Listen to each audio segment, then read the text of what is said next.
Okay, I guess we are live or not. Okay. Hello, everyone, and welcome to the panel entitled Empowering Youth, the Crucial Role in Shaping the Democratic Process. I am Maria Saraneri, IOC advisor and Young European Ambassador for BD2, a project that is financed by the European Parliament and implemented by the Collectif pour un service civique européen, aimed at raising awareness around those topics strictly related to the upcoming European elections of 2024. And we are here to talk about the youth participation in shaping about the democratic process and in shaping the democratic society that we all wish for. So talking about the global level, in an update of the UN Human Rights Council, Councillor Mr. Turk, the current United Nations High Commissioner for Human Rights, described the 2024, the current year, as a mega election year. So more voters than ever in history will be headed to the polls in more than 80 countries, plus the European Union. So representing a combined global population of 49% of people that is almost the global population, the half of the global population. So this is why we at OIC today want to engage in a thoughtful reflection around this topic, and we have reached these advocates and activists to share today their enriching experiences with us. So now I would like to introduce the topic, talking about some figures around the world in order to start delving into the topic. So in the USA, there are going to be elections, and the 57% of American youth aged between 18 years old and 34 years old say that they are extremely likely to vote in 2024. And another 15% say that they are fairly likely to cast a ballot in the election. So, but the topics that they want to be tackled after the elections are related to economy, climate change, and guns. So, namely, the topics are inflation, cost of living, jobs that pay a living wage, and climate change, precisely, and most of all. Talking about Africa, it's worth here recalling the remarkable democratic shift that Africa has witnessed in the last years, with a surge in youth participation and growing influence of young voters in shaping the political landscape. So youth-led movements such as Not Too Young to Run campaign successfully pushed for the reduction in the age limit for presidential candidates, further empowering the youth to actively participate in politics and playing a significant role. So unfortunately, we had a representative from Africa today, but she has had an unforeseen commitment, so she's not with us. But we are talking about Africa as well, because they are going to have many elections in many countries, so in many places, many places. So coming to the EU and giving again our thanks to the Collectif pour un civic européen and the European Parliament for the support in such a crucial matter. Despite the complex geopolitical and economic context, Europeans continue to value EU membership and remain quite optimistic regarding its future. So the 72% of Europeans think that their country has benefited from the EU membership.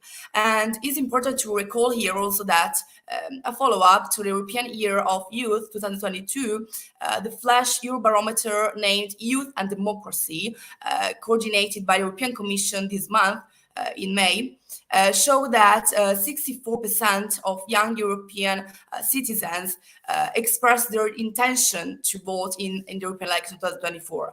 So young Europeans survived also have affirmed to have taken action to change society, such as signing a petition, participation in a rally or sending a letter to a politician in the past year. So in the past year, it has been the 49% of young Europeans that have taken action.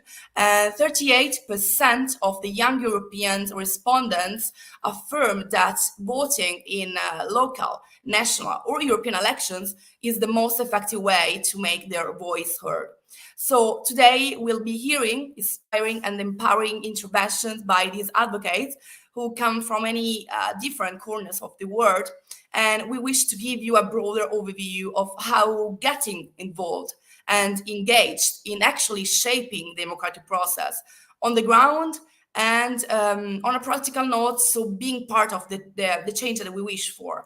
Because democracy is built and it evolves every day differently according to the latest geopolitical development.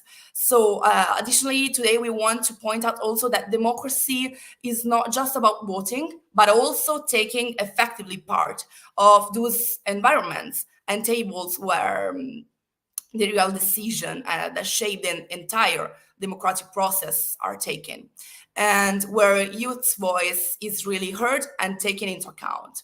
So from a logistical point of view, our speaker will answer to the question you may have at the end of the panel, both the ones on site and the ones online. So concerning the online ones, I would like to ask to my colleagues at OIC if you can help me in taking them down because I'm following the panel. So if you, at the end, you will notify them to me. Now it's time to give the floor to our speakers. And the first one is Juliette from Paris, France. Juliette is a young European ambassador for Belgium too as well. She's a colleague and a friend. So she will share with us her experience on the ground in relation to this, but also to this topic, but also her engagement in general beside the project. So Juliette has graduated from a research-oriented master's in philosophy at University Paris 12, with a master's thesis about the link between democracy and ecology. After graduating, she took 1 year to do a European Solidarity Corps as a volunteer in kindergarten in Estonia. And regarding this experience, she decided to do another master in international cooperation in education at the University of Paris Descartes. She's currently doing an internship since January 2024 at the National Commission of Consultation of Human Rights in France. So since her bachelor's degree, she has engaged in voluntary work and mentorship at university and in associations. And during her USC, she also participated in a project with the Collectif for un service civique européen, and she decided to engage with them on a project about upcoming European elections, so Build You Too, that support today our panel. So by doing some intervention with high school students and organize some workshops. So Juliette, the floor is yours. Yeah, can you hear me? Yes. Yes. So hi, everyone. So first of all, I want to thank Maria Saraneri, who kindly invited me to participate in this plenary discussion. It's really a pleasure to be here with all of you. So as Sarah mentioned, I am currently engaged with the Collective for European Civic Service. So this collective was created in 2018.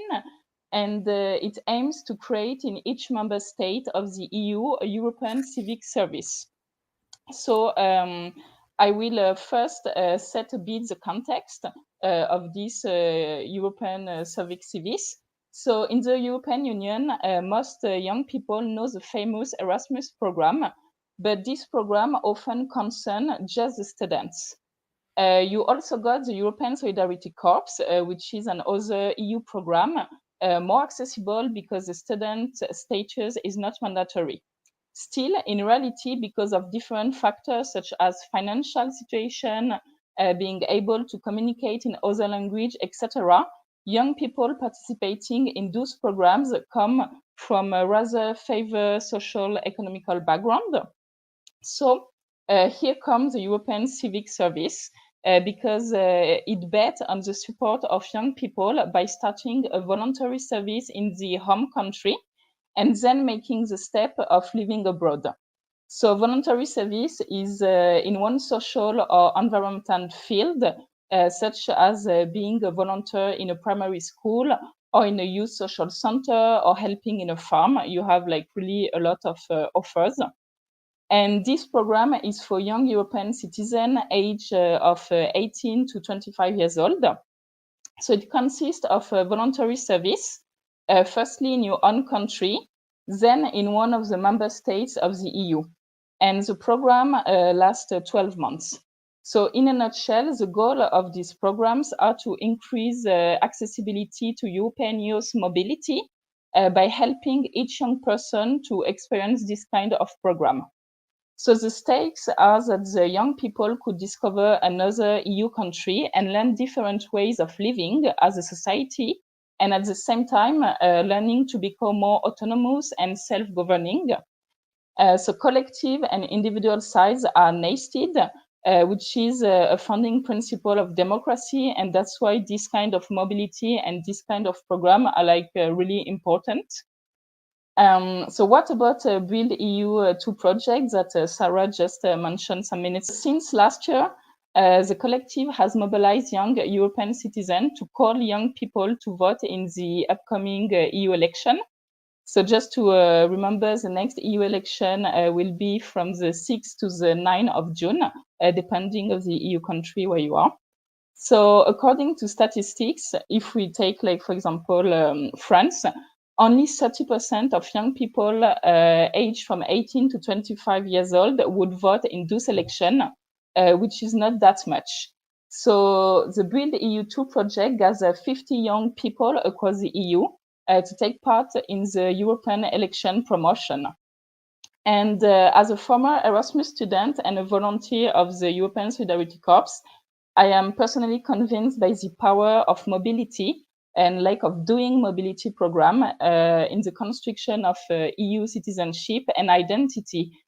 Because first of all, it's a very nice experience on a personal level. You got to experiment with a new adventure, which generally make you to go outside your comfort zone. Also, it's a way to meet new people from different backgrounds than yours. So it's a way to confront yourself with different ways of thinking and to put into question your own belief and work on your prejudice and stereotypes, which is really important when you are living in democracy.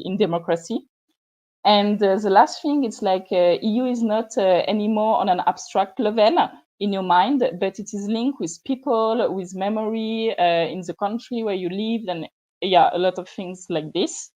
So living in democracy and building EU citizenship requires those abilities and capacity, which can be developed by participating in those programs. In France, if we take as example of France, we can observe that quite a lot of young people are not aware of the existence of such mobilities program, especially people who are like living in poor area and like with a lot of social difficulties are not, they don't know like this kind of program exists. And in consequence, they often don't have the feeling of belonging to the EU community and feel the EU as being far from them. So the direct consequence for EU election is that they just don't go to vote. And so I believe that informing young people of the European Union opportunities for mobility is a good way to approach this election.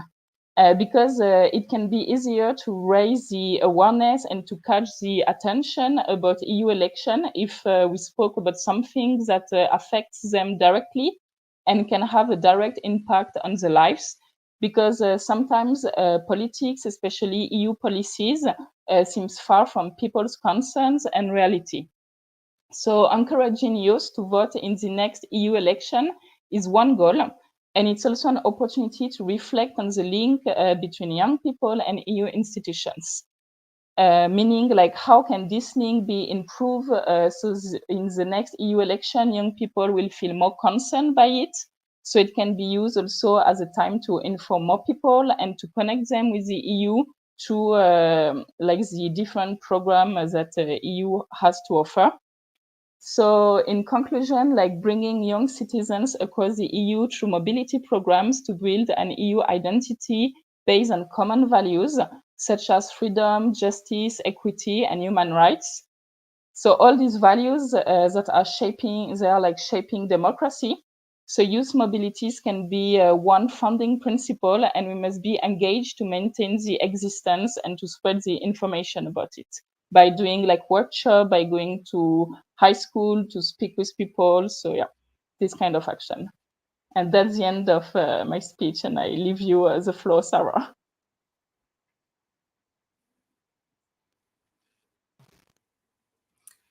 Thank you, Juliet, for your value-adding intervention and for having delved into our partners' activities. They effectively provide a concrete example through which youth can actually get involved in active citizenship. So now it's time for our next speaker and colleague, the World Democratic Organization, Organización Democrática Mundial, in Spanish, headquartered in Peru, specifically aimed to contrast the rising authoritarianism around the globe with initiatives aimed at raising awareness around the democratic action that we all have to take together in order to safeguard democracy globally. I'm talking about Renzo. Renzo Diaz is a lawyer specialized in international human rights and constitutional law. He holds a Bachelor of Laws by the University of Lima in Peru. Currently, he is the International Director of Constitutional Law at the Organización Democrática Mundial por el Desarrollo and the Constitutional Advisor to CSCE Secretariat of Academic Affairs at the Universidad Nacional Santo Antonio Abad del Cruzco. Previously, he has worked in the Inter-American Commission of Human Rights, the Constitutional Court of Peru, and the Peruvian Congress. Also, is a member of the International Association of Constitutional Law in Sweden and a member of Generation Democracy of the International Republic Institute in the United States. In addition, he has been a youth delegate to the Council of Europe in 2023, where we met. And plus, he is also represented Peru in the meeting of high-ranking authorities of human rights, Mercosur. Moreover, during the coup d'etat orchestrated by the former Peruvian President Pedro Castillo in December 2022, he helped the Congress people to restore the constitutional order by peacefully removing him from office using constitutional democratic mechanisms. So now, Renzo, the floor is yours. Thank you so much, my dear Maria Sara, for the invitation and for this opportunity to share some perspectives with you all. I also want to thank International Youth Conference for organizing this very important event, for putting youth at the center of the political and human rights conversation. I also want to thank Build EU2, this initiative of the European Parliament, UCLA, UN Habitat, also IOM. Thank you all for partnering and supporting the rights of youth and political participation of young people. I want to address something that in this context of elections is very important before digging into more practical stuff. One of the main political rights of any person, and that includes youth, is the right for political participation.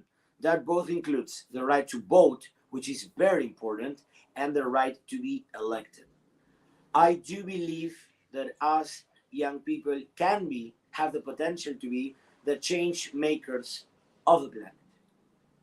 A lot of issues that are very important for us: equality, climate change, digitalization of governments, transparency, fight against corruption, a better and more fair justice system, are not at the center, at the forefront of our traditional politicians' minds. Thus, it is very important to rejuvenate politics by bringing youth in active political roles. But there is a very, very serious problem around the world. I do believe this is unconstitutional. It does violate political human rights of young people, which are the requirements to be elected into office. Why am I saying this? In some countries, in the European Union, for instance, most 18 years old people can be elected into office.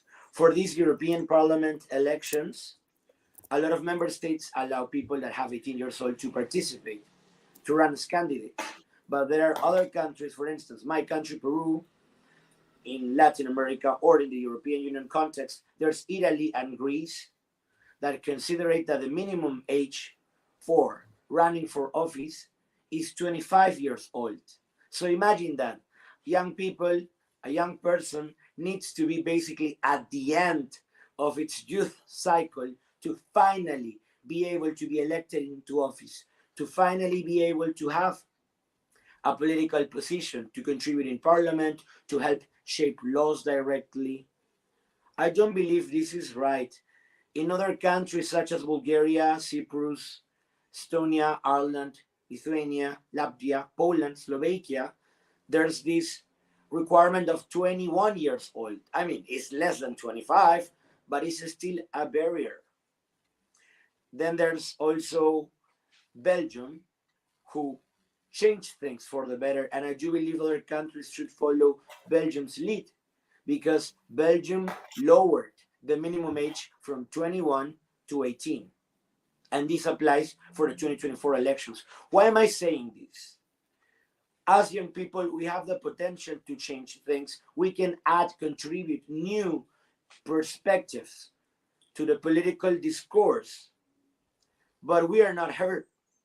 Although, yes, we are advocates and we try to do as much as we can to try to influence or to try to present our positions to our government elected officials, sometimes they just shut the door and they don't want to hear us, or they welcome us, they embrace us, they hear us just for show, but then in reality, they don't take into account none of our proposals.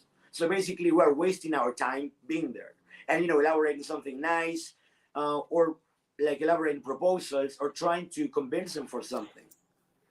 I do believe it's important to stress out the following.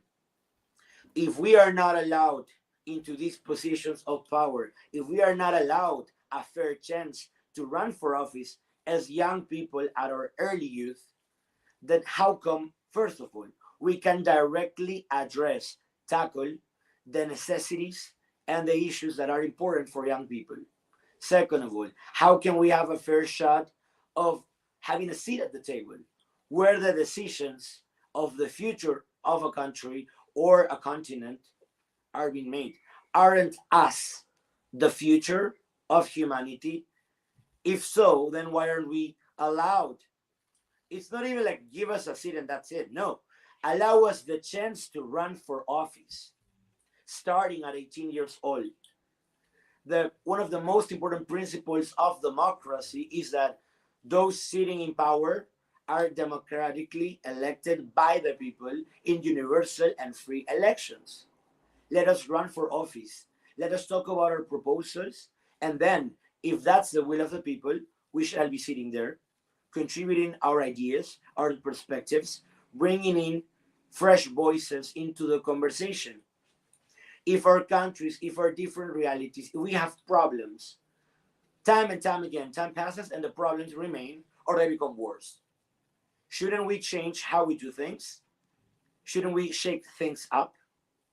And one of them should be for young people to have the chance to participate, to have the chance to be elected. So I do believe this is a very important constitutional and legal reform that should happen around the world. We should allow 18 years old, starting at 18 years old, for people to run for office. This is very important. But then again, you don't have to be a politician to contribute to your society. So I want to use the last final minutes that I have to address something more practical. All of you have the potential, all of you have the possibilities to contribute to the future of your country and to shape politics. You don't have to be directly involved at a political party, or you don't have to run for office.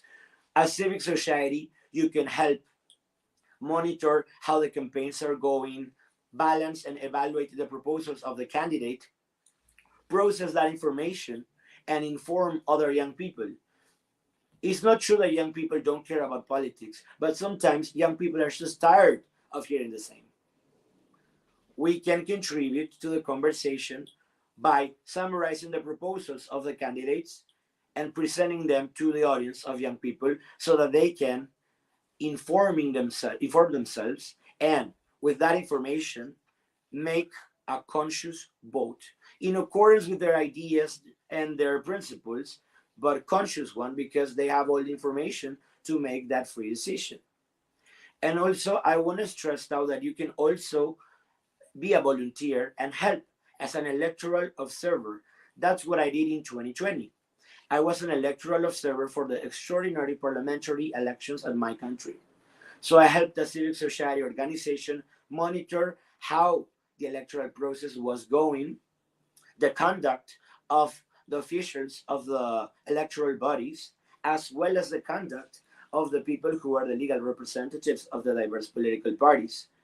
If their behavior was ethical, if there was, for instance, advertisement of candidates which was illegal near the venues where people were supposed to vote, and also how were the logistics that people, for instance, that were in wheelchairs, people that were handicapped, where they had the measures in place to allow them to cast their votes freely without any barriers, without any obstacles, without any bureaucracy. Were there elevators? Were the instructions for voting clear or were there not? Were people being influenced by other people outside of the voting venues? All of that can help the job of the citizens. We can help monitor and report what's happening.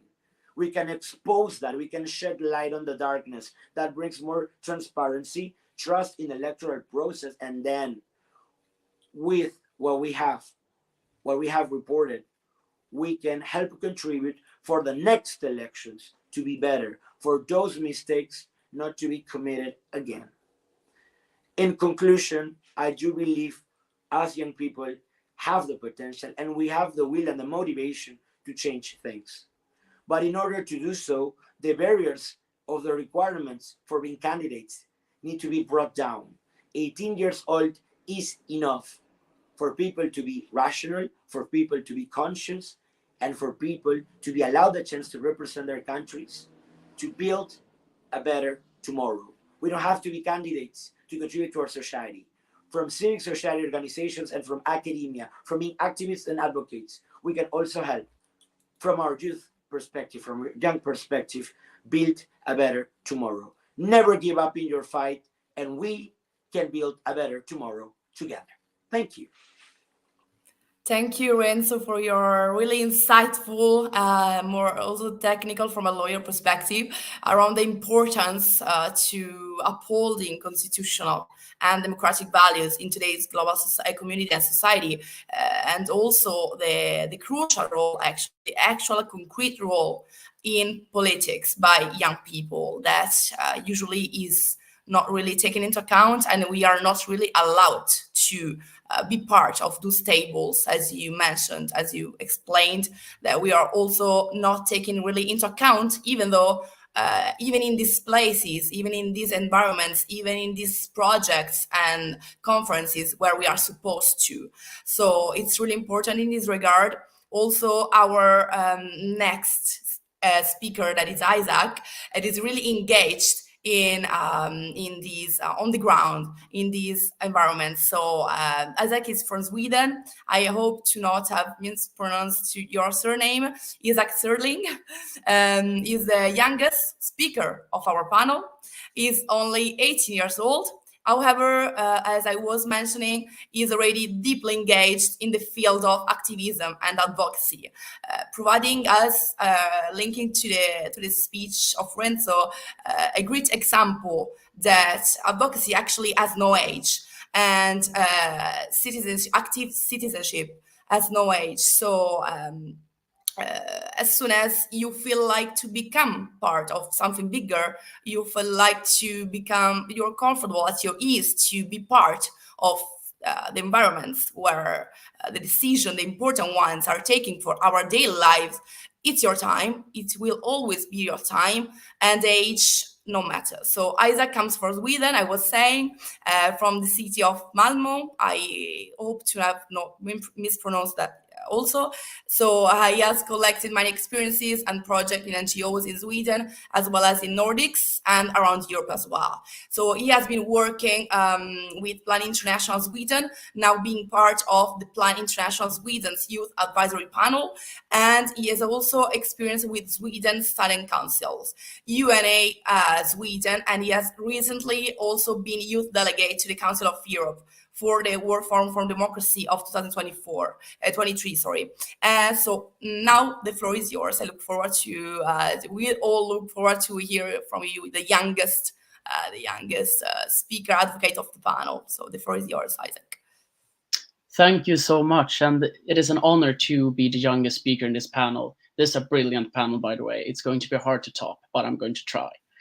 So to understand the youth engagement in Sweden, we probably need to speak about the Swedish context. Sweden is a country that's built on people organizing, from workers to students, from people who don't drink, and so on and so forth. That is what has built Sweden. So there is this great system of how to engage. But in recent times, or in 2024, when our current government has governed for 2 years out of 4, we see how they have small off the space for the youth sector of the civil society. It has been budget cuts. It has been a higher amount of administrative requirements, for example, and that has really affected us in the youth sector of the civil society. My engagement started off at my school when I became the president of the student council. The student councils in Sweden are free from the school and are their own organizations. That is a democracy building school action. And I think that if we want our future leaders to know about democracy and to have that as a base, we need to start in school. We need to give the students the opportunity to engage and to actually show them that change is possible. We need to show them that even as small issues as the food in school being bad. Oh yeah, in Sweden we have free food in school. That is also really nice. We need to show them that it is possible to change. Or if you have too many tests in a week, you need to be able to change it. And then even up to the really big questions. How is the school system going to be structured? We need to give the youth from the beginning a sense of that it's possible to change. Then my engagement has also led me to some human rights organizations as well. Plan International is one of the world's largest aid organizations who focus on girls' rights and aid to the ones in need. And that is also leading me into platforms for youth, because my engagement in Plan International Sweden started at the camp Champions of Change. That was a platform for youth from all over Sweden to meet and to discuss the questions that we were passionate about. And everyone that went to that camp was so enthusiastic afterwards. They just wanted to continue forever to engage. And that is why it's so not impossible. That is why it's so important for us youth to meet, actually, in person or online, so we can spark each other to go on and do big things. I also think we see a trend in Europe of youth losing trust in our democratic institutions. They are losing their dreams and hopes about the future. When you can't get your own apartment, for example, when you can't get a job, then it's no wonder you lose the trust and the hope. And that is the biggest issue of our time. How do we infuse hope in the young generation?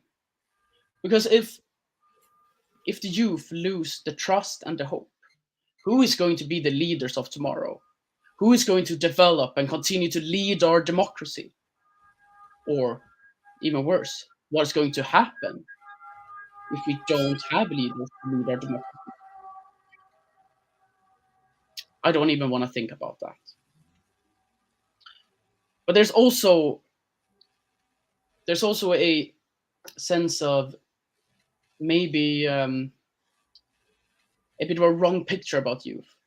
For example, at World Forum for Democracy, I got the honor to speak with Lana Gogaberidze, who is a 97-year-old Georgian hero. And it became pretty clear there are big, big differences between the young generation and the older generation. For example, sometimes I didn't understand what she was saying, and she didn't know what I was saying.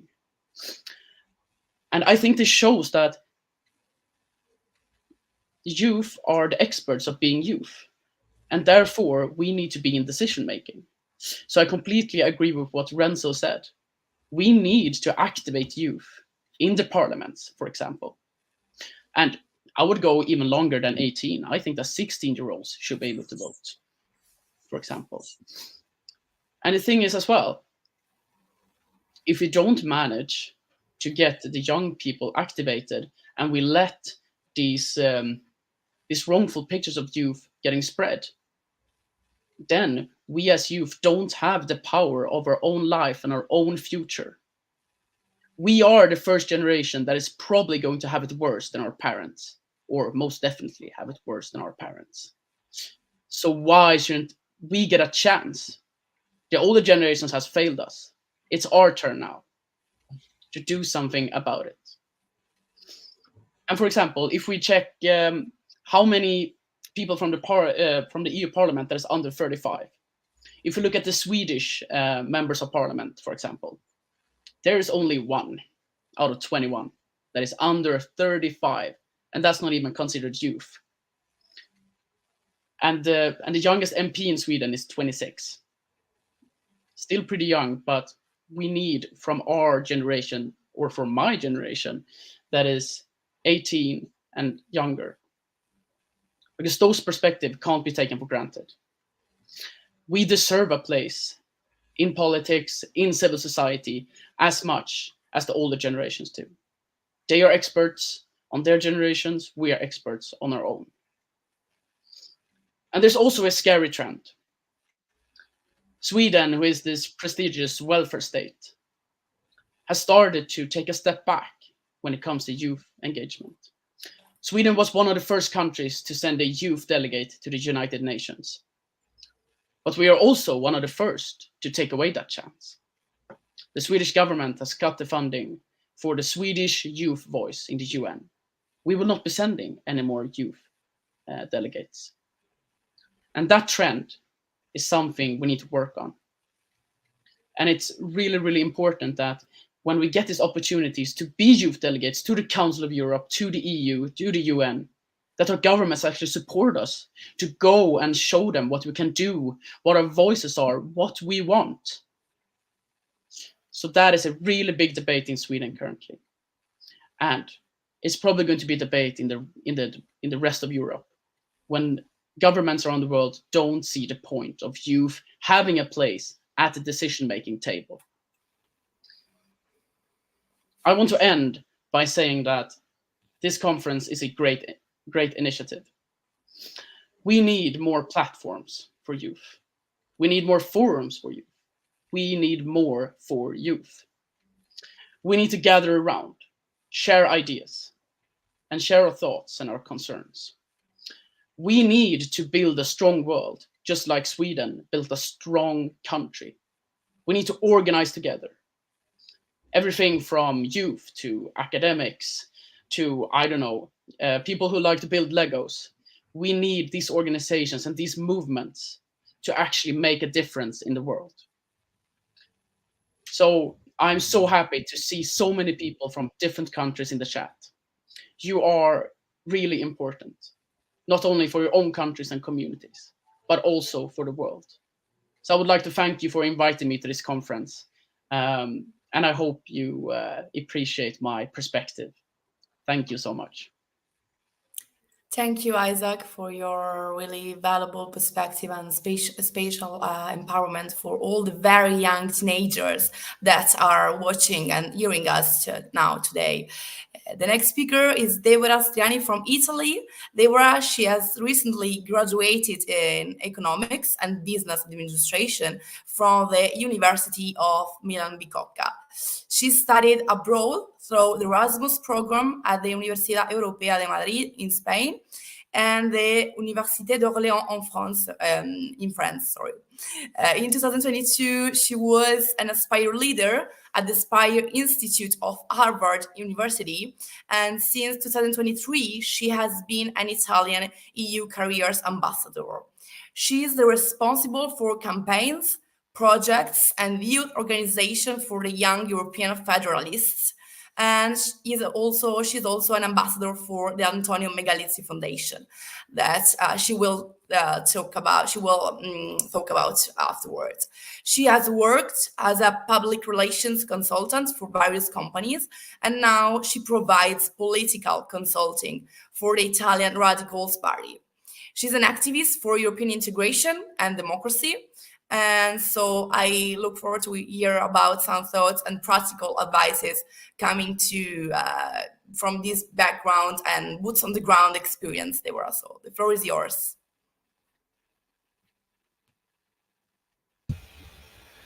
Thank you, Sarah, very much. I really want to thank you first for having organized all this event and to made a connection between activists from all over Europe and for all over the world. So your job is really precious and I appreciate it a lot. So thank you. Thank you also to the other speakers for a whole day speech. I mostly agree with all of you about the importance and your concrete initiative to make people vote. First of all, I really want to explain what is an Italian EU Careers Ambassador. It's Italian, prefer the title, because the EU Careers Ambassador are from all over Europe and I represent Italy in this program. And this is one of the concrete example that a European young people can do to help to spread awareness about the European opportunities. We are a student from the university that the EPSO, the Office of the European Union institution that has the responsibility to select people who will work in the European institutions, select the students to basically be the contact point between the opportunities of the European institution to work, do internship, and the students, our peers. It's an important step of the activism between the time in the European institutions, also because in my country, in Italy, usually the role of youth in the political activist process, it's sometimes damaged because, for example, we have to study, we have a problem with our internship because many of our internship are not paid. So I think that this role it's very important because European Union give to young people the opportunity to express themselves, to have the opportunities that maybe they don't have in their country. And I think this is a way of empower youth. So I invite everyone who is from the European Union to be part of this program because it's very useful for youth at all. The second, I want to connect to the Isak speech because he said that we need more platform for youth to express our idea. Actually, I agree with him. And I want to add that, for example, last year, the European Union created one of the most democratic experiment of democratic participation for all the people that it's the conference on the future of Europe. It was a free platform that everyone could express their idea they thought about the European Union.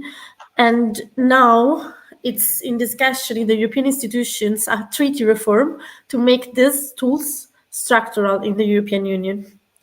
And I think this could be a point for young people to raise their voice in the European democracy because we, as Sarah said, this year we will have many elections around the world, and each country, each continent has their challenges, their crises, their specific needs also for youth.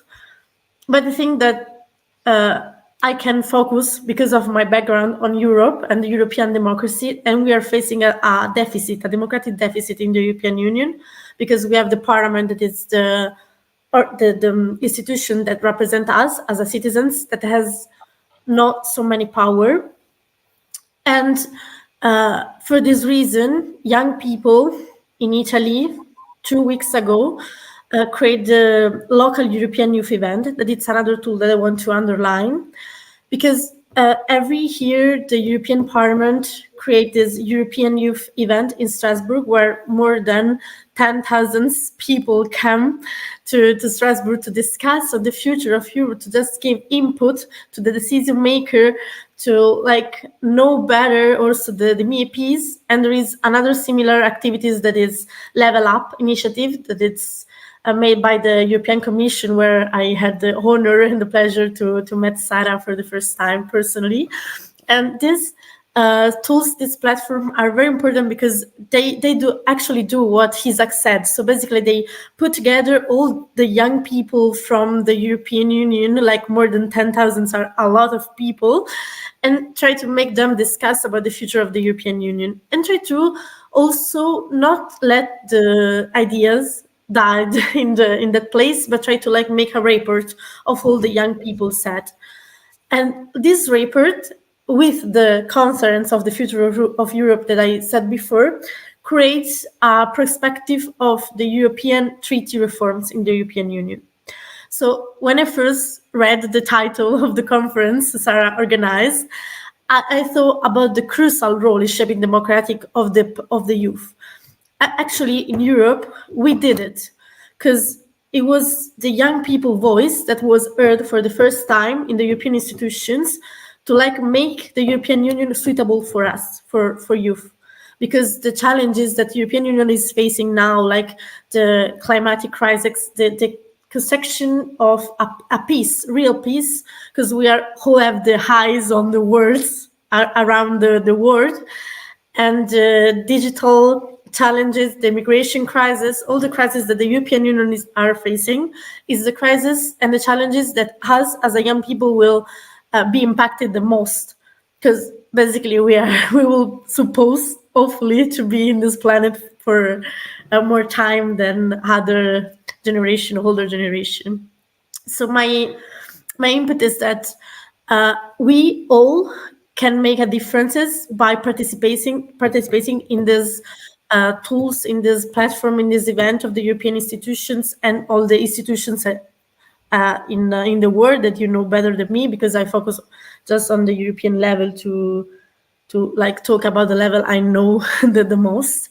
And by doing this, we can really have an impact. And in November last year, the European Parliament approved the treaty reform that was started by the European Youth Event. And it was an historical moment, because we, as a European citizens, never changed the treaty in 20 years between the last big updated of the European Union as we know now, with the enlargement in the 2004. And this was our role. Our role, I think, is to be part of the process, be part of the change, by participating in all these initiatives, and continue to connect between each other and to create a common ground where we can fight for our future as a young citizens. I want to end with a very little initiative that we created in Italy, and now it's implemented across the European Union. And maybe if some European citizens is listening to us, can implement in their own city, in their own country. We are building the European Union benches. That it's a very simple thing. We basically take a bench and paint it blue, and we make the 12 stars, and also the ambassador for Build for you, like Sarah and other colleagues of her, did it in their country. And we create these European benches, and we create also an inauguration event with administration, with the high schools, with the university. And this is important because with this inauguration event, we can reach people that are maybe walking in the park where the bench is, or will pass with their son or with their uncles, with their grandfathers in this bench, to raise awareness about the European elections, and also to discuss about the future of the European Union. Because one of the problems that I perceive is that no one, or very few people, are talking about the European Union challenges. We are focused on our local problem, national problem. And I think that with this initiative, we can do like a little step to make the Europe democracy a better democracy. And I think this is the way that we can empower youth, and we can also, by empowering youth, have a crucial role in shaping the democracy. So thank you. Thank you so much, Deborah, for your speech. Thank you to all speakers here, actually, that they are also friends beside being colleagues. I have actually met all of them around Europe in projects. So one of the most precious outcomes of these projects of engagement, of citizenship engagement and democratic engagement, is also the amazing people that you meet in these environments, and the dreams, the project that come out of these friendships.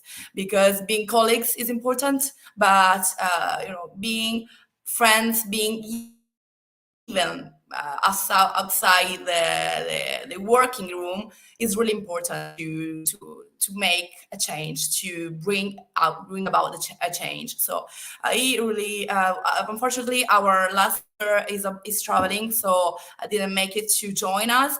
But I want to say a few things beside thanking you for being here, because you are really busy. So I know you have tight schedule. So thank you for being here, for joining us. International Conference is really pleased to have you here with us.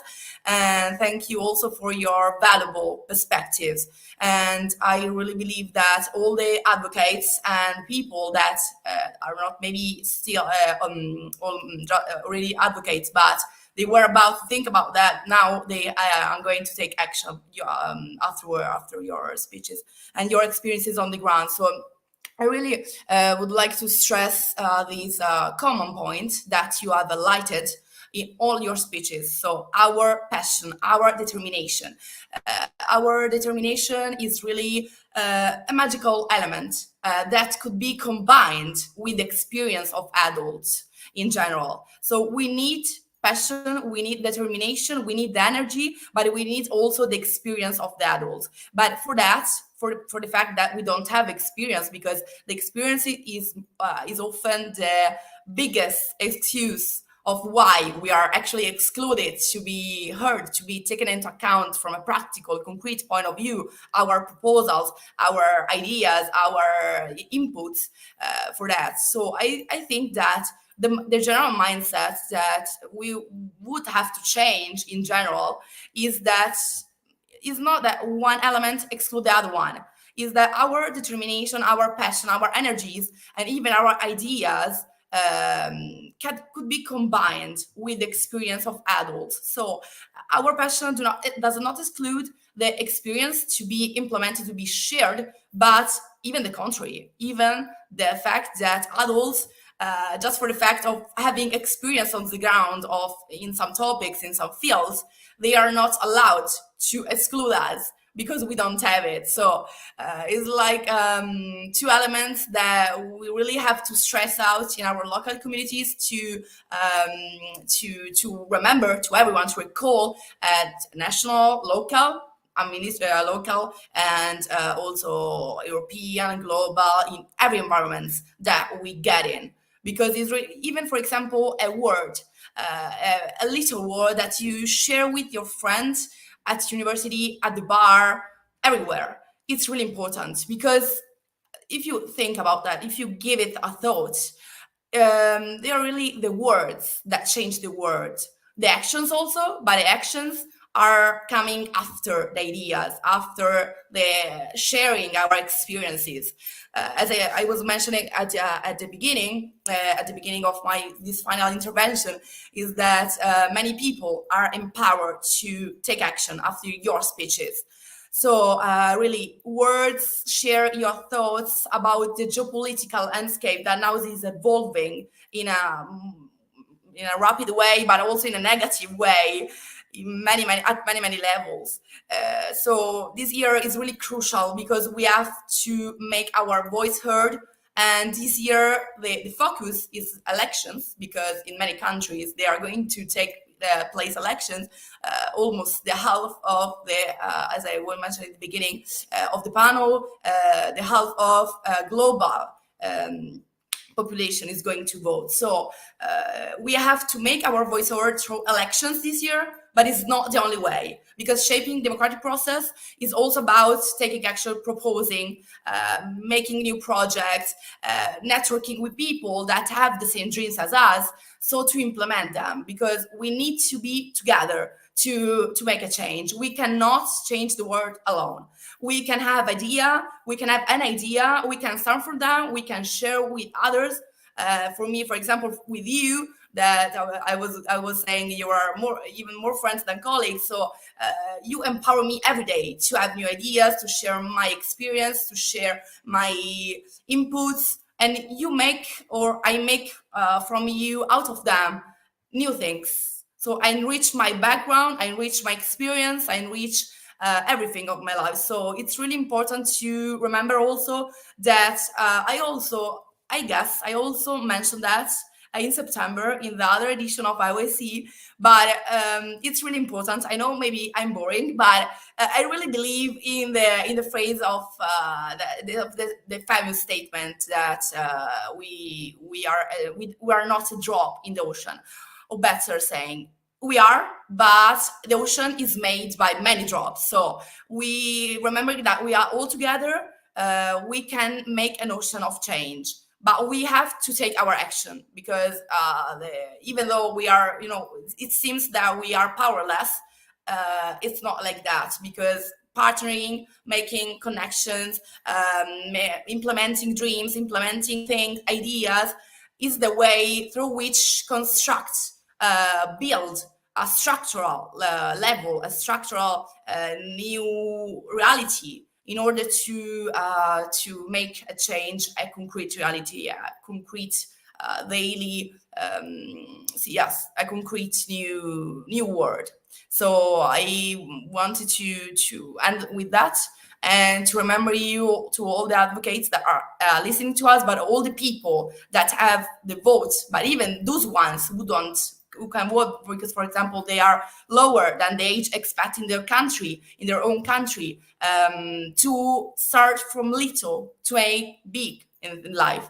But even little, even if you don't have time, you have other priorities, you have other projects for your life, you always, for example, you are an engineer and you are not really in the field of human rights advocacy, you can always be volunteering in the NGO around the corner from your house. So you can always take a bit, a little, could seem little, but it's not little, because really the statement of the drops is really, really a reality, more than rhetoric. So more than rhetoric. So we have to really remember that it's a reality. So thanking again my friends and colleagues here to have shared their experiences on the ground. Now we are ready to answer the question. They are ready, actually, to answer the questions.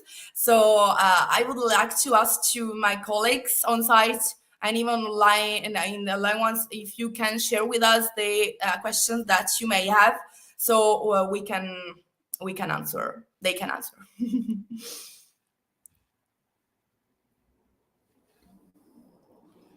They don't have questions, told me.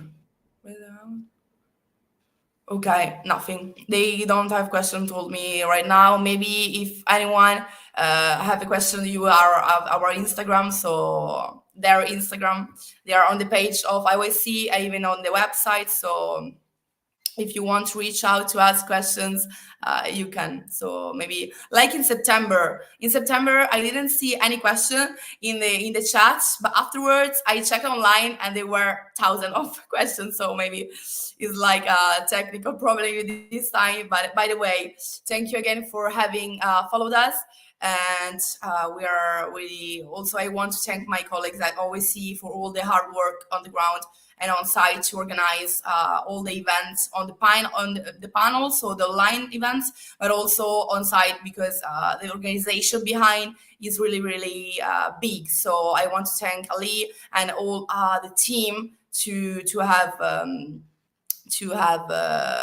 joined us, to have supported us, and so supported our ideas, our panel, and the whole organization. So thank you to you too. If we are, I guess we are done. And I wish you a splendid day or evening, depends on the